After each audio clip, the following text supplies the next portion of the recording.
Tonight, the COVID scare in several states pushing some cities and schools to bring back masks indoors. Philadelphia becoming the first major city to reinstate its mask mandate as the highly contagious BA.2 variant spreads. The mutation now accounting for nearly 3/4 of all new U.S. cases. So are other cities expected to follow? And overseas, Shanghai reporting a record 26,000 new infections. Despite a strict lockdown, some are calling inhumane. All residents not allowed to leave their homes for 2 weeks.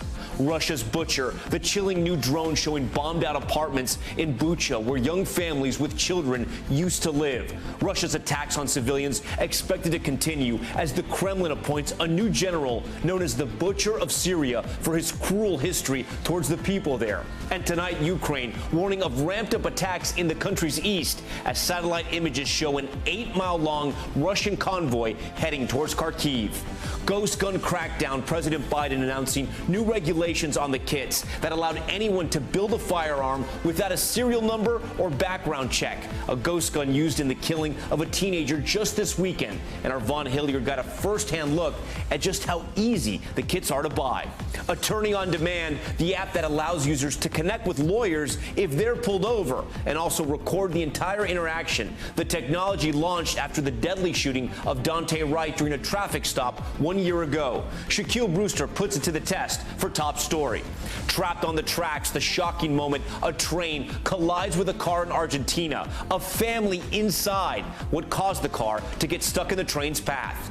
And one-of-a-kind police chase in San Francisco. Police officers pulling over a taxi and realizing no humans were inside. The driverless car then taking off. So what happened? Top Story starts right now.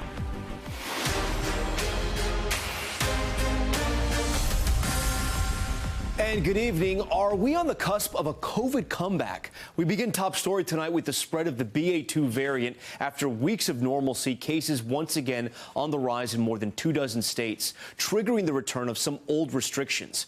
Philadelphia now re-implementing its mask mandate for indoor businesses after the number of new infections there jumped more than 50% in just 10 days. Cases also on the rise in the nation's capital, which include more than 80 positive tests from a high-profile dinner in D.C. Several people within President Biden's administration and New York Mayor Eric Adams among the infected. The president and vice president have not tested positive. The variant also responsible for a massive surge in Shanghai, the city reporting a record 26,000 new infections, despite being under a strict and some are calling inhumane lockdown for weeks. Most of the cases asymptomatic. But the wave there fueling concerns back here at home as we head into a busy holiday travel week. Miguel Almaguer leads us off tonight from L.A. Tonight, as the face of the pandemic continues to evolve, for the city of Philadelphia, its future will soon look more like its past. Citing a more than 50% climb in new COVID cases and fearing the start of a new wave, effective next week, masks will once again be required indoors. I sincerely wish we didn't have to do this again. I wish this pandemic was over just as much as any of you. Becoming the first, but likely not the last big city to reimpose mask mandates, today Columbia University joined Georgetown and others, also requiring masks again in the classroom. Omicron's highly contagious subvariant, BA.2, is fueling the spike in cases and hospitalizations in some pockets of the country. For now, the Northeast home to the most significant spread. And while cases are on the rise in more than half the country, infections are up less than 6% nationwide. I am not overly concerned right now. We saw this in Europe a few weeks ago. But the good news is we're coming off of still very low infection numbers. With Americans basking in the rollback of restrictions, the CDC will soon decide if masks are still needed on airplanes. It comes as families prepare to travel and gather for Passover and Easter. Each individual is going to have to make their calculation of the amount of risk that they want to take in going to indoor dinners and going to functions. All right, Miguel joins us now live tonight from Los Angeles. And Miguel, BA.2 isn't the only subvariant authorities are worried about tonight? Yeah, that's right, Tom. Tonight, the WHO is monitoring 2 new Omicron subvariants. That's in addition to BA.2. In the meantime, we should add at least 30 million Americans are now eligible for that second booster shot. The majority of them senior citizens, folks who are at higher risk. Tom, a lot of experts tonight say it feels like Here we go again. All right, Miguel Almaguer leading us off tonight. Miguel, thank you for that. For more on the news of the mask mandate in Philly and the spike in cases across the country, I want to bring in NBC News medical contributor and emergency medical physician, Dr. Uche Blackstock, a friend of Top Story. Dr. Blackstock, always great to see you. So, Dr. Blackstock, you know, I always like having you on because you tell it to us straight. And I decided to lead with COVID tonight in the newscast because I think a lot of people are talking about this right now and they're worried. But we should mention hospitalizations in many parts of the country are very, very low. But I wanted to bring this to people's attention because cases are spreading. How would you characterize what's happening right now with BA2? So, Tom, thank you so much for having me. You know, I think, you know, we've been here before, as Miguel said. We're having deja vu. And I think we know what we need to do. We see Philly has this very sophisticated alert system where they have, if you have an increase of more than 50% over 10 days of cases, they institute the mask mandate. I think that we're probably going to be seeing this for a while. We'll have surges and we'll have declines. We won't always have to wear a mask. But I think that what Philly is doing, other cities may have to follow suit because you want to get ahead of the curve. We don't know how bad this surge is going to be, but we have to be prepared, and we have the tools to prepare ourselves and decrease the number of infections and possible hospitalizations. But Dr. Blackstock, explain that to our viewers, because some people out there may say, listen, we're vaccinated, we're boosted, not everybody, but a majority of the people are. And a lot of people also got Omicron on top of that. Why do we still need masks if right now this virus is not sending massive amounts of people to the hospital?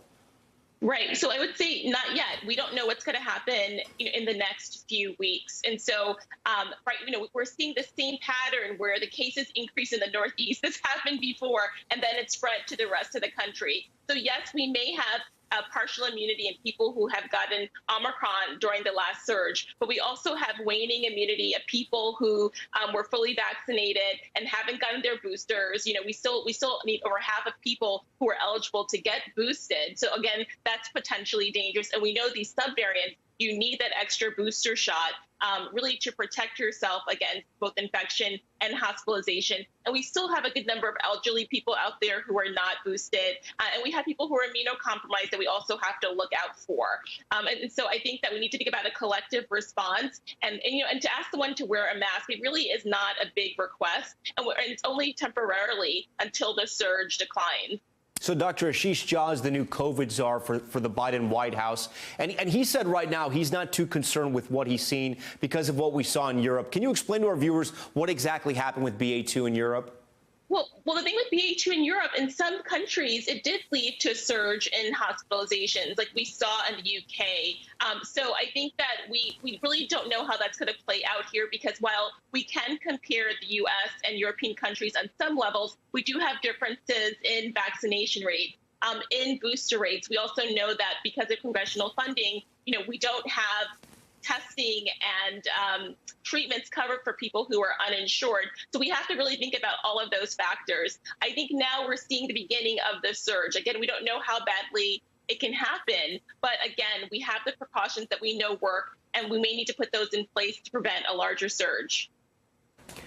Dr. Uche Blackstock for us tonight. Dr. Blackstock, thank you for that. We are also following tonight the severe weather set to impact millions. In Washington, a record-breaking snowfall hitting parts of the state, driving conditions there turning hazardous as at least 14 inches of snow piled up. Meanwhile, dangerous storms are expected to slam the Midwest and the Southeast. I want to bring in Dylan Dreyer, who joins us now here in Top Story. And Dylan, it's already looking to get busy out there. Absolutely, and it's going to stay busy. This is the fourth week in a row where we are focusing on severe storms through the middle of the country. We have tornado watches in effect through tonight, back through Arkansas, and we also have just your run-of-the-mill severe storms that are moving elsewhere across the Tennessee River Valley. So tonight, the biggest threat with these storms will be for very large hail, perhaps 3 inches or more in diameter. Winds could gust over 70 miles per hour, and some tornadoes are likely. The problem is tomorrow and Wednesday, with this same general area, is looking to get more severe weather. Hail again is a big threat tomorrow. Tornadoes a possibility. Winds could gust over 60 miles per hour, which could cause some significant damage. Then on Wednesday, notice these colors don't shift much farther to the east. So we're still looking for St. Louis, into Little Rock, into Indianapolis, Nashville, all these areas expecting some severe storms. Even Chicago Chicago, not in the darker orange here, but still could get some of those severe storms. So the whole threat has shifted a little farther to the east than what we've seen in the last several weeks. It's all this cold front that is slowly moving to the east. So especially each afternoon and overnight, we're looking for these storms to pop up. They'll continue again as we go into tomorrow afternoon and Wednesday afternoon as well. And then you see some of the cold air trying to settle in back behind this cold front. So that's that clash that you get in the springtime. You get the warmer, more humid air, and you get the colder air, which triggers some of those storms.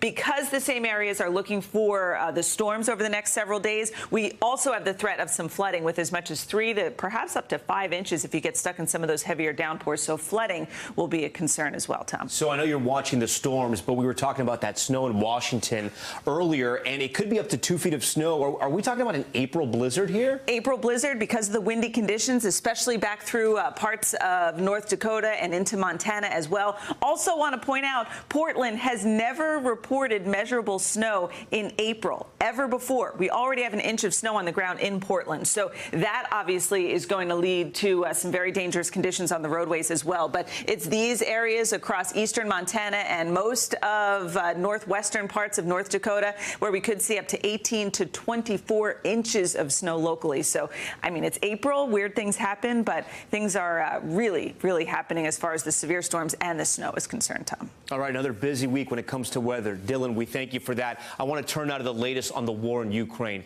Refugees scrambling to flee eastern Ukraine as Russia ramps up its offensive, with new satellite images showing an 8-mile-long Russian convoy outside Kharkiv.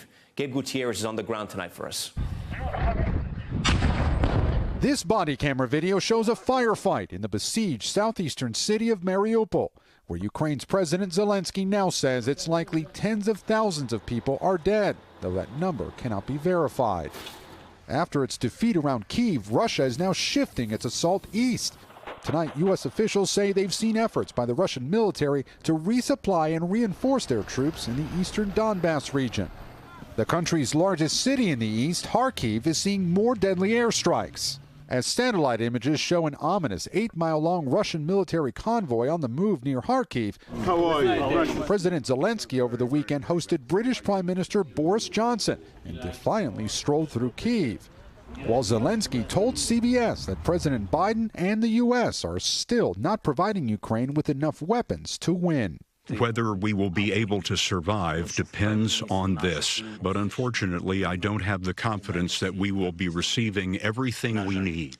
In the suburbs of Kyiv, after Russian forces retreated, a clearer picture of the destruction is emerging. The death toll is rising, now topping 400. Here in Bucha, a painstaking recovery is underway. Forensic investigators are still exhuming the bodies from this mass grave, and war crimes prosecutors are on the scene. Today, Sasha Koshevnikov came to pay respects to his good friend who was buried here. He also tells us his father-in-law died of hunger. I want the world to know that this is genocide, he says. Among those rounded up by Russian troops was Dmytro Grebchenko, an advisor to the city council here. He says his hands were tied behind his back and he was held at gunpoint. You were held right here. He was told that if he tried to escape, Russian snipers would shoot him. He did it anyway when he thought the troops weren't looking. During the harrowing Russian occupation, he says he personally knows at least 10 people who were killed. It's very difficult to understand how these things could be happening in the 21st century, he says. How could they shoot a man who was trying to escape with his family?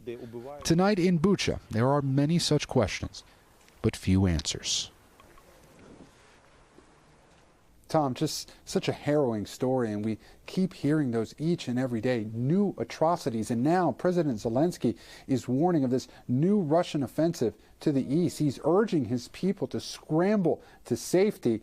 And there's that new general who was appointed to lead Russian forces, that new ground commander known as the Butcher of Syria, because he led Russian forces there where civilians were targeted and cities were reduced to rubble, meaning that this could be a new, bloodier chapter of this war. Tom? Gabe Gutierrez with a lot of new reporting there for us tonight. Gabe, we thank you for that. For more on the state of this war, I want to welcome back former U.S. Ambassador to Ukraine and Vice President for Russia and Europe at the U.S. Institute of Peace, Bill Taylor. So, Ambassador Taylor, I want to start there with where Gabe left off, the butcher of Syria. Do you think this is a last-ditch effort by Vladimir Putin, or do you think this is, as Gabe called it, the next horrific chapter in this war? Well, Tom, it could be both. It's clearly the case that the Russians have had no success on the ground, in particular up around Kyiv, as you've just been describing. The Ukrainian military ran the Russians out of their country to the north, back into Belarus, back into Russia. And many of those troops, those forces, are now being refit and moved around to the east, just exactly as you've been describing. So this itself is a new aspect. They have been, of course, the Russians have been in Donbass for 8 years. And they've been fighting the Ukrainians for 8 years. And they are now massing more forces there under this new general.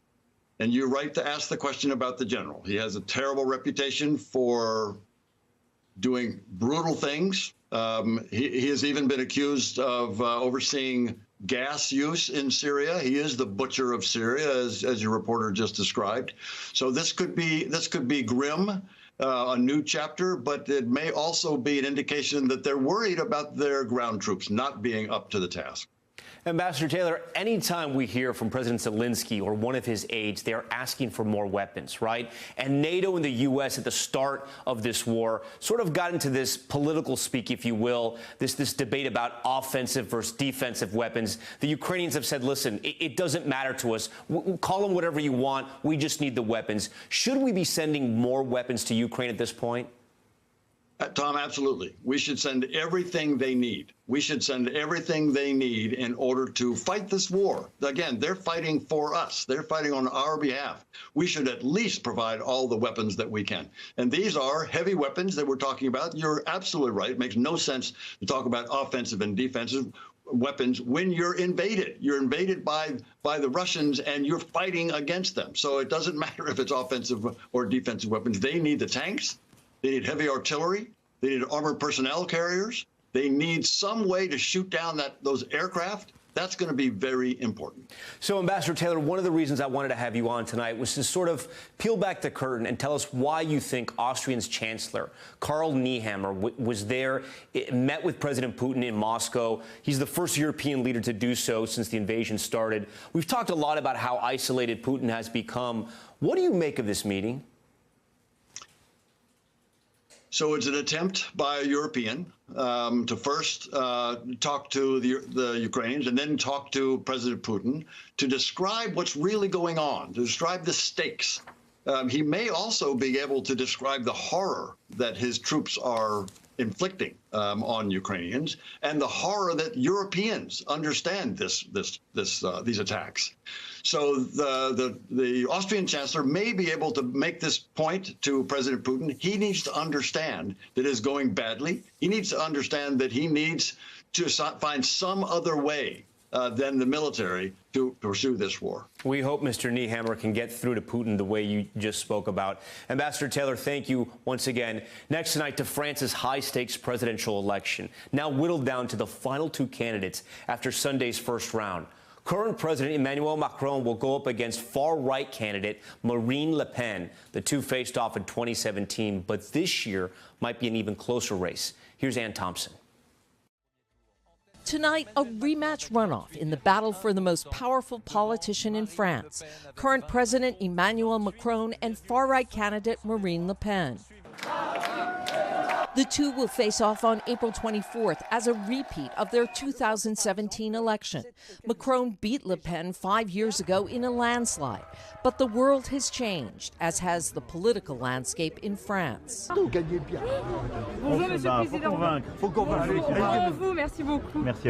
Macron, who rose to power as an outsider, a candidate pushing for reform from the center, has dealt with yellow vest protests opposing his policies. a refugee crisis, and a pandemic during his time in office. His approval rating underwater for most of his presidency. And as with the United States, extreme right-wing policies have gone more mainstream. Ensemble, nous allons construire avec enthousiasme et conviction. Le Pen is known for her far-right stances like restricting immigration and banning Muslim women from wearing headscarves in public. She's softened her image in an effort to appeal to a broader audience, though questions remain whether it's a true political shift or just a strategy. She is the daughter of a far-rightist, very far-rightist political leader. She has been bred in a far-right family, and I don't know why in her early 50s she would have changed. One French opinion poll says the race is a virtual dead heat. Le Pen surged in the polls late in the campaign as Macron has been focused on the war in Ukraine. But Le Pen has vulnerability on Russia as well. She's an admirer of Putin's and has threatened to leave NATO. This year, though, she's focused on addressing the rising cost of living. They are facing a high inflation and they are worried about their purchasing power. And the far-right candidate, Marine Le Pen, she got it. And I'm not sure that Emmanuel Macron got it also. And Tom, here are two interesting political facts about this race. If Emmanuel Macron wins re-election, he will be France's first two-term president in 2 decades. Marine Le Pen is making her third attempt at the presidential office.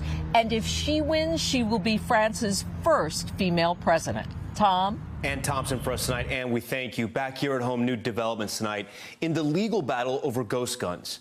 President Biden finalizing new restrictions on the controversial homemade firearms, including rules that would require the makers of these kits to put serial numbers on them and making it illegal to sell them without conducting a background check. Vaughn Hilliard reports. This is the gun. Tonight, the president announcing new federal regulations taking on the burgeoning crisis of ghost guns. It's going to make a difference, I promise you. Biden displaying the parts of a kit used to make a ghost gun, which before today's announcement in most states, almost anyone could buy with no background check and no serial number attached. Today, the United States Department of Justice is making it illegal for a business to manufacture one of these kits without a serial number. Illegal for a licensed gun dealer to sell them without a background check. The new ATF rules changes the definition of a firearm, now including the key parts of a firearm to be treated the same as a finished gun, closing a loophole in a black market exploited by the likes of felons and minors. Just this weekend, a 16-year-old in the Bronx shot and killed by a 17-year-old who police say used a ghost gun. I lost my life. I lost my daughter. And I have no words to say what I'm feeling right now. Earlier this year in Pennsylvania, we used a hidden camera at a gun show to show just how easy these kits were to acquire. And you don't need anything from me, right? Money.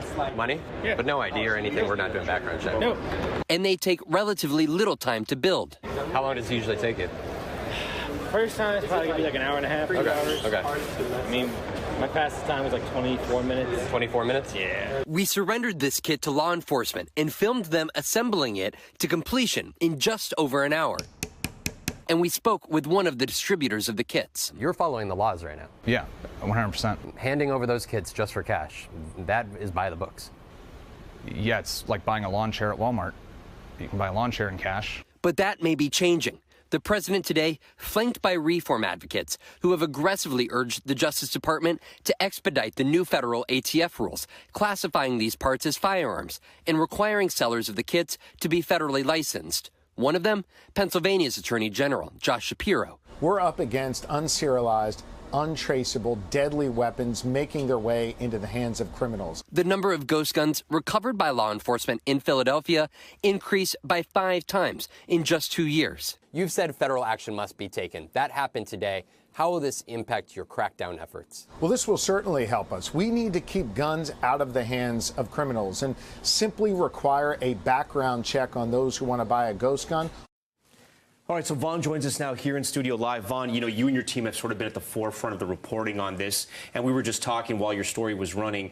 There's so many kits already out there. Will any of these new regulations by the Biden administration help? Right, I think that's the question, because we don't even begin to know how many of these kits that have been turned into firearms are out on our streets. We know that their prevalence has grown so much over these last 2 years. Law enforcement all around the country is coming and recovering these at crime scenes. But this is where that question really comes to a head. We saw this up close, how easy it is to acquire one of these, whether it be online or at a gun show here. But now this is the task of the ATF and of these law enforcement agencies, which now have the power to prosecute and to enforce this new rule here. But the question is, to what extent do these manufacturers abide by them, put these serial numbers on them here? Because ultimately it was actually the president's own comparison, saying that it's like buying a couch, right? If you buy the parts to a couch, you are buying a couch here. And that is exactly what this situation is. It is making these firearm parts essentially be considered firearms. Now the question is, to what extent are these law enforcement agencies able to crack down on them? Because there's a reason that folks go and acquire these. It's an underground market. They're not banning ghost gun kits, right? They're not banning these firearms, but they are trying their best to at least make that underground market more difficult to work through. Right. Vaughn Hilliard for us. Vaughn, a lot of good reporting there. Thank you for that. Still ahead tonight, the doctor on trial, the man accused of murdering more than a dozen patients using lethal doses of fentanyl. The final arguments from his lawyers, who say he was acting with compassion. Plus, the stabbing at a construction site in Massachusetts. This is a strange one. A crane used to get the victims to first responders. How another worker's jiu-jitsu training may have saved their lives. And an attorney on demand, the new app that will connect you directly to a lawyer as soon as you're pulled over. Stay with us. Top story. Just getting started on this Monday night.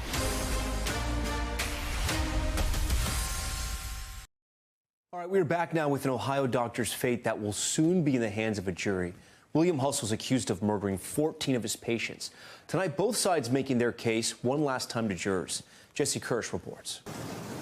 Tonight, Dr. William Husell accused of murdering 14 of his patients with deadly doses of fentanyl and other drugs, waiting to learn his fate. An Ohio jury to begin deliberations now that closing arguments have wrapped up in his trial. The key is whether or not the intent was to ease the pain as one approaches death, or speed up death or even cause death. Prosecutors argued the 46-year-old doctor deliberately gave Columbus area patients excessive doses of drugs, including the painkiller fentanyl. This is not negligence. This is not reckless. This is on purpose. But Husell's defense team says he was providing compassionate care to severely ill patients and didn't try to get away with anything. But the reality is there's systems in place. And Dr. Husell's intent can clearly be understood that he did nothing to hide these doses. Nothing. In closing arguments, the doctor's attorney even playing a scene from the classic film Casablanca, implying it's outrageous to suggest people around Husell weren't aware of what he was doing.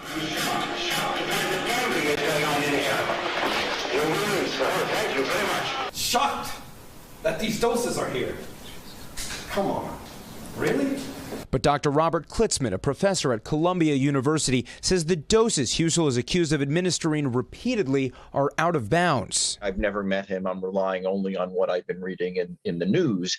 But either he didn't know that this dose was much higher than would normally be prescribed and could in fact kill someone, or he actually wanted to kill the people. Either way, the now dead patients' families without their loved ones, some testifying in court during the trial. You have a vested interest in this case, do you not? He killed my husband.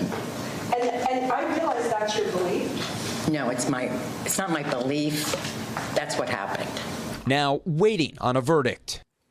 And with that, Jesse joins us now live in studio. So, Jesse, this case has been going on for 9 weeks now. Do we have any sense of how the deliberations may be going? I mean, that seems like a pretty gutsy move by the defense to call just one sole witness. And I asked our legal analyst about that earlier, Tom. So, according to our affiliate there were 53 witnesses called by the prosecution, just one by the defense team. But our legal analyst actually believes just calling one is showing that the defense is confident in their case in proving that their client is innocent. All right, we're going to have to wait and see what the jurors say. Jesse, thank you for that. Next tonight, to the new app aiming to relieve some of the anxiety of getting pulled over. The service, called TurnSignl, connects drivers to an attorney on demand, all with the touch of a button. The app launched after the death of Daunte Wright, who was shot and killed by police during a traffic stop 1 year ago today. NBC's Shaq Brewster spoke to the creators and got a first-hand look at how all this works. A local attorney available on demand and around the clock. Are you being pulled over right now, or what's your status? Through TurnSignl, an app that connects subscribers in real time with lawyers who offer legal advice. In a demo, they showed us how it works. With the click of a button or a voice command, the program records interactions during traffic stops or car accidents. Where did that video go? The video stays to your own personal cloud, and only the driver has access to it. In response to George Floyd's murder, 3 Twin City natives built the technology, launching it after the death of Daunte Wright, killed during a Minnesota traffic stop a year ago today. A third party trains all available attorneys in de-escalation. We've seen the tragic deaths that have occurred during roadside incidents with law enforcement, and what we know is we can put someone in that vehicle to de-escalate that interaction. A recent study showed black drivers are nearly 20% more likely to be stopped than white drivers. So we built this app for people that look like Jazz, Andre, and myself, but as black men. One of the scariest moments for my mom was when I first got my driver's license, and she said, "Hey, Michael, make sure that you have your hands at 10 and 2. Make sure that you're being respectful." These are conversations that not everyone gets the opportunity to have, and we want to make sure that we can highlight that and give it to every person that downloads our application. TurnSignl is now available in 3 states. We receive calls on the platform almost daily at this point. Is this app about policing the police? No, we aren't a police monitoring app. We're here to protect those interactions. The app, that costs $6.99 a month, is free for anyone making less than $40,000 a year. Blue Cross Blue Shield partnered with the company to provide free subscriptions for thousands of residents in the city where Wright was killed. Well, that was important to us in our mission in ensuring that people that truly need this app can have it. Minnesota's largest police association declined to comment, but TurnSignl's founders say they consulted with law enforcement to build the app, including St. Cloud's Police Chief William Blair Anderson. My initial reticence was because it has the potential to divide our attention. And so I've come around to the viewpoint that so long as whoever is on the other end of that phone isn't escalating, then we have to give it the old college try. 3 men seeing tragedy and trauma. I really want to ensure that everyone is safe and that we can bridge the gap between law enforcement and our drivers. And using technology to help. All right, Shaq joins us now live from Brooklyn Center, Minnesota. So, Shaq, this app has the potential to really help a lot of people, right? But I'm wondering, what happens if someone gets pulled over in the middle of the night? Say it's 4 o'clock in the morning on a lone highway, and it's just him and the officer. Is a lawyer going to be on call? Yeah, lawyers are available 24/7. In fact, Jazz, the co-owner that you heard from there, he told a story about how someone called and used the app at 1 in the morning, and they quickly got connected to an attorney before the officer even got to the window of the vehicle. That is the goal, to quickly connect drivers with attorneys when they're encountering law enforcement. So, you know, the subscription, it's not very expensive at all, which is good for the users. But how are the attorneys going to be funded here? I mean, are there donations? Are they donating their time? Yeah, it's a few different funding mechanisms here. One big thing is the corporate sponsorships that you're seeing. You heard in that piece, Blue Cross Blue Shield offering subscriptions to thousands of residents, 3,000 residents here in Brooklyn Center. But there's also other corporate sponsorships. Here in Minnesota, you have the Minnesota Vikings that have pledged and donated money for this endeavor. So the idea is, and again, you saw people $40,000 and under. The idea is those who need it the most can get access to this app for free. And then there's that subscription, that fee that people are paying to buy into the service. All right, Shaq Brewster with a look at this new app that could change a lot of things. Shaq, we thank you for that. When we come back, 2 police officers cleared of any wrongdoing. You may remember this video 2 years after they were caught on camera pushing a 75-year-old protester to the ground, why an arbitrator says they were not at fault. Stay with us.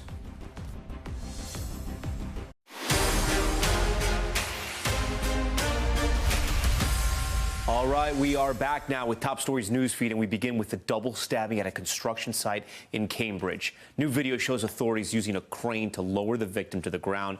Police say an employee stabbed two of his co-workers early this morning during an argument over money. A subcontractor who studies jiu-jitsu then reportedly disarming the suspect and restrained him until officers arrived. The victims are expected to survive. Two police officers in Buffalo, New York have been cleared of any wrongdoing after they were caught on camera pushing a 75-year-old protester to the ground. An arbitrator ruled the officers did not violate the department's use of force rules and that the man was acting erratically during the George Floyd protest in June of 2020. That man suffered a skull and brain injury. The police commissioner says the officers will be reinstated. Now to the traffic stop making waves because of who wasn't behind the wheel. New video shows San Francisco police pulling this car over when they realized it didn't have a driver. The autonomous vehicle initially stopping, but then speeding away through an intersection. That car company, Cruise, saying the car behaved as designed and that police have a number to call when they stop one of their cars. All right. And Mattel is releasing its first carbon-neutral toys. The company announcing its new collection of toys, including a Matchbox Tesla that will be made from nearly all recycled materials. The products are designed to teach sustainability to young children. The company has pledged to have fully green products and packaging by 2030. All right, now to the investigation into the January 6th insurrection. Committee member Liz Cheney telling CNN that the panel has enough evidence to refer President Trump for criminal charges. Take a listen. I think that it is absolutely the case. It's absolutely clear that what President Trump was doing, what a number of people around him were doing, that they knew it was unlawful. They did it anyway.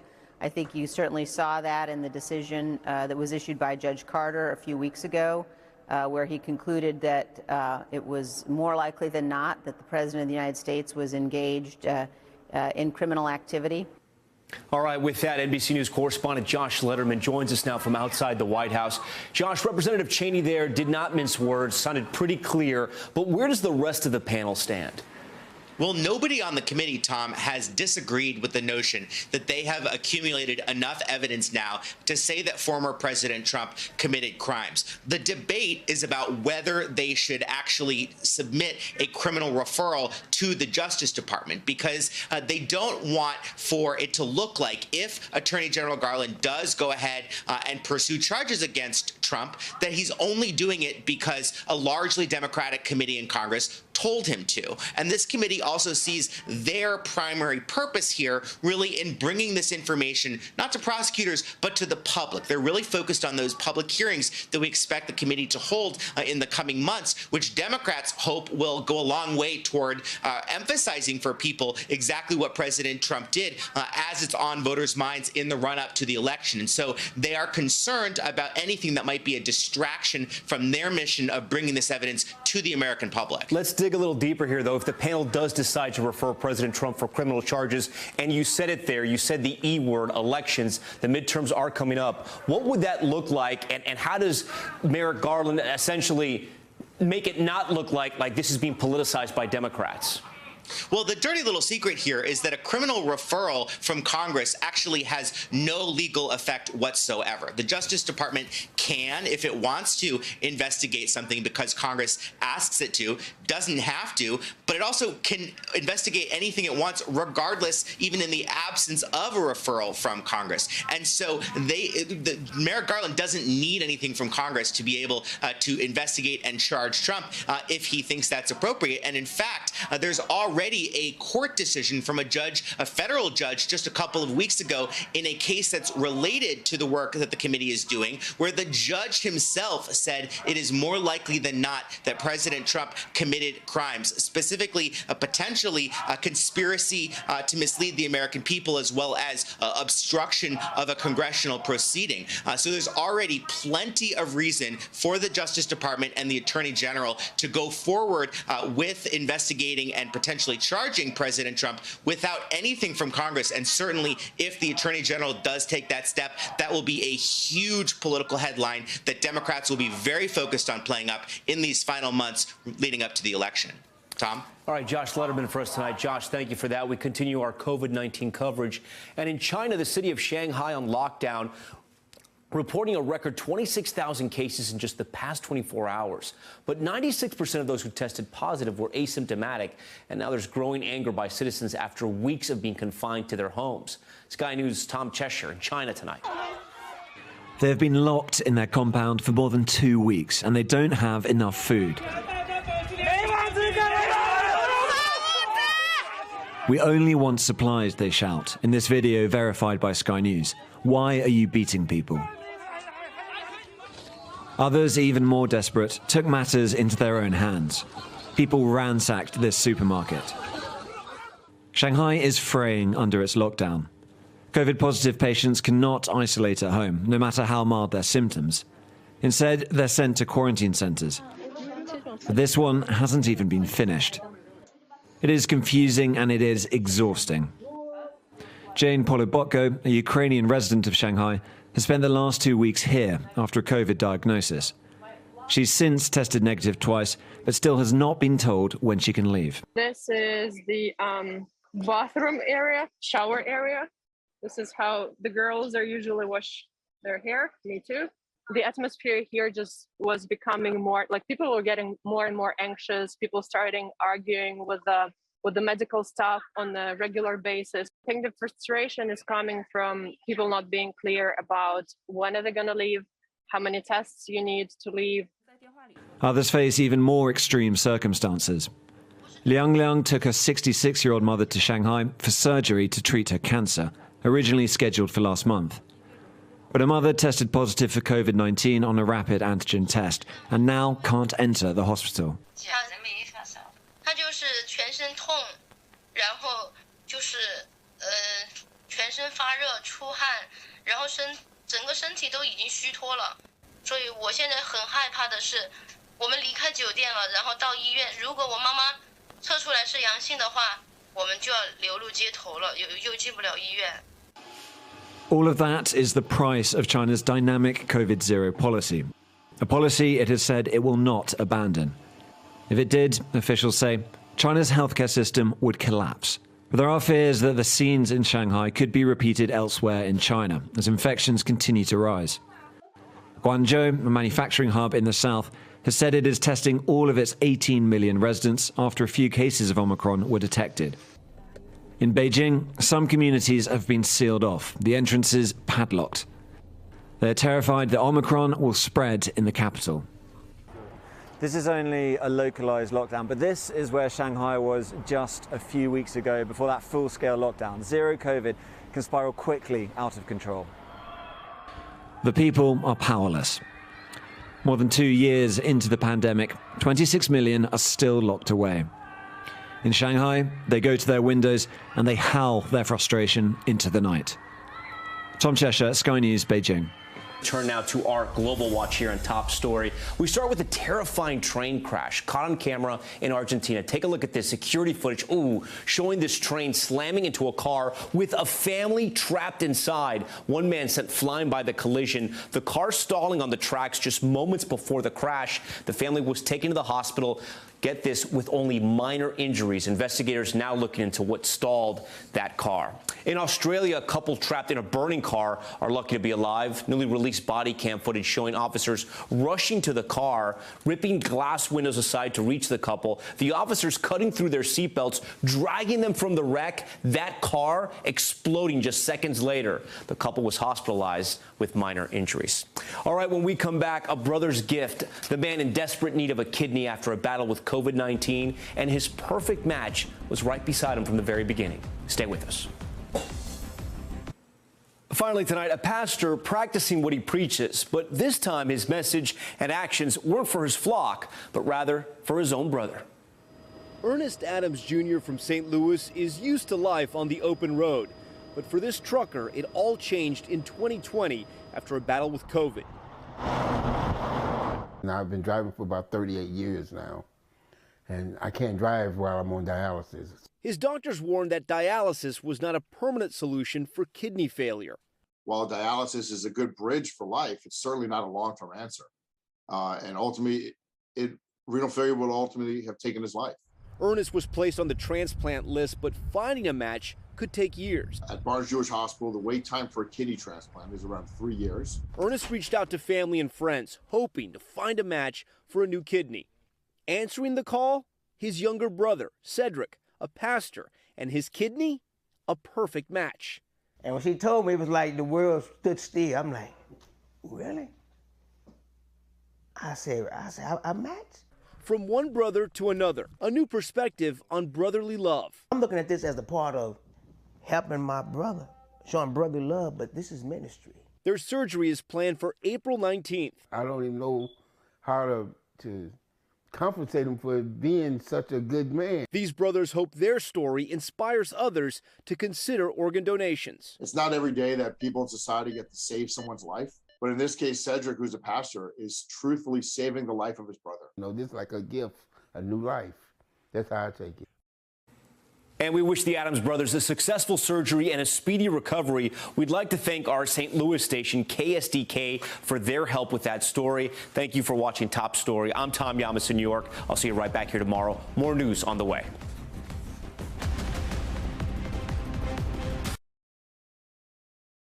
Thanks for watching our YouTube channel. Follow today's top stories and breaking news by downloading the NBC News app.